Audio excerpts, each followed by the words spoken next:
അവ്യക്തോയമചിന്ത്യോയം അവികാര്യോയമുച്യത്തെ തസ്മാദേവം വിദിത്വൈനം നാനുശോചിതുമർഹസി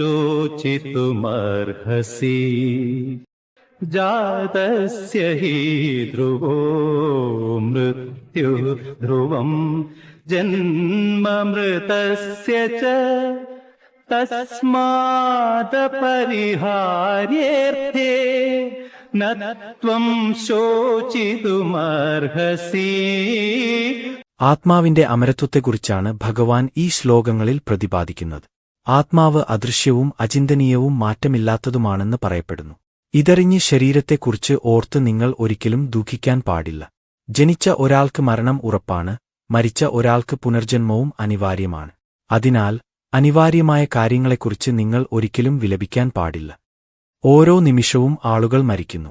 ജീവിച്ചിരിക്കുന്നവർ ഈ പ്രതിഭാസത്തിന് സാക്ഷ്യം വഹിക്കുന്നു. എന്നിട്ടും ഒരു ദിവസം തങ്ങളും മരിക്കേണ്ടിവരുമെന്ന് അവർ കരുതുന്നില്ല. ഇതിലും അത്ഭുതകരമായി മറ്റെന്തുണ്ട്? ജീവിതം ഒഴിച്ചുകൂടാനാവാത്ത ഒരു അന്ത്യമാണെന്നും അതിനാൽ ജ്ഞാനിയായ ഒരു വ്യക്തി അനിവാര്യമായതിനെ ഓർത്ത് വിലപിക്കുന്നില്ലെന്നും ശ്രീകൃഷ്ണൻ ഈ വാക്യത്തിൽ വിശദീകരിക്കുന്നു. ഈ ഞാൻ ഇന്ദ്രിയങ്ങളാൽ അജ്ഞാതമാണ്, മനസ്സിന് അചിന്തനീയമാണ്, ഒരു തരത്തിലുള്ള മാറ്റത്തിനും വിധേയമല്ല. ഇതറിഞ്ഞ് ദുഃഖിക്കേണ്ടതില്ല. സ്ഥൂല മൂലകങ്ങളാൽ നിർമ്മിതമായ ഒരു വസ്തുവിനെ കണ്ണുകൊണ്ട് കാണാൻ കഴിയും.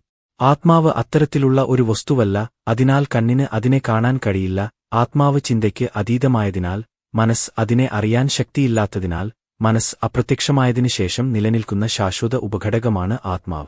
മനസ്സ് ശുദ്ധമാകുമ്പോൾ അത് ആത്മാവിൽ ലയിച്ച് അപ്രത്യക്ഷമാകുന്നു. മനസ്സ് അപ്രത്യക്ഷമാകുമ്പോൾ വസ്തുനിഷ്ഠമായ ലോകം മുഴുവൻ അപ്രത്യക്ഷമാകുന്നു. ആത്മാവ് മാത്രം സ്വന്തം അവസ്ഥയിൽ നിലകൊള്ളുന്നു. ഭഗവാൻ വാദം തുടരുന്നു. ജനിക്കുന്നവർക്ക് മരണമുണ്ട്, മരിക്കുന്നവർക്ക് ജനനവുമുണ്ട്.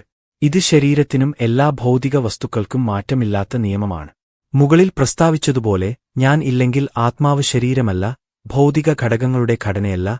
അതിനാൽ അതിന് ജനനമോ മരണമോ ഇല്ല. മനുഷ്യൻ അജ്ഞാതാവസ്ഥയിൽ തുടരുകയും ശരീരവുമായി തിരിച്ചറിയുകയും ചെയ്യുന്നിടത്തോളം അവൻ അനിവാര്യമായും ജനനമരണ ചക്രത്തിലൂടെ കടന്നുപോകുന്നു.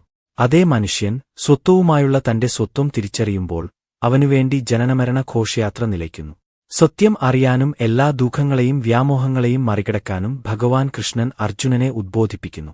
അജ്ഞതയുടെയും ദുഃഖത്തിന്റെയും ഇരട്ട തിന്മകളിൽ നിന്ന് മോചനം നേടാനുള്ള ഏക മാർഗം ആത്മസാക്ഷാത്കാരമാണെന്ന് ഇതിൽ നിന്ന് നാം മനസ്സിലാക്കുന്നു.